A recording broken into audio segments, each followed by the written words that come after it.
By American standards for a Western community, Altadena is old. It was founded primarily by Eastern families that made their fortunes in the 1800s.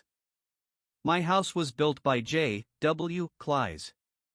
He made his fortune by arriving in Seattle soon after it suffered a great fire, and established a real estate empire that still exists.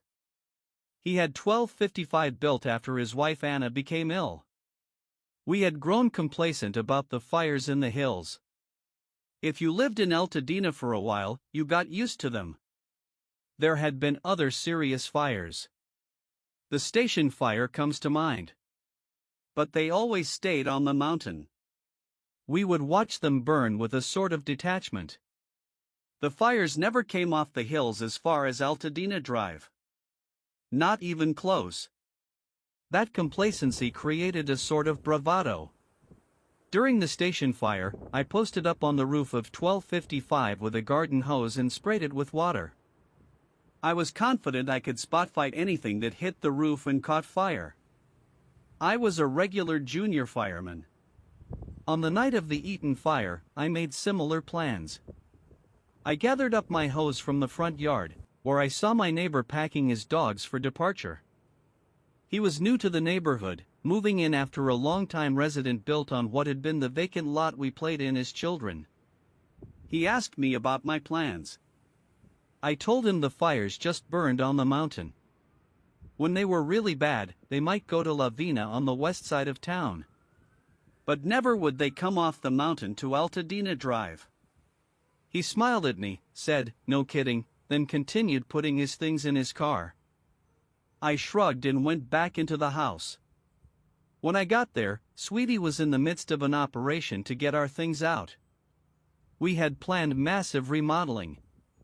We were prepared to put our belongings into plastic containers with handles to fight the dust and dreck of the impending work. She had gone into overtime placing shoes, clothes, and everything she planned to take with us into them. I complained about it. I said, "Sweetie, we're just going to have to unpack all this stuff." I was thinking I was going to have to unpack it.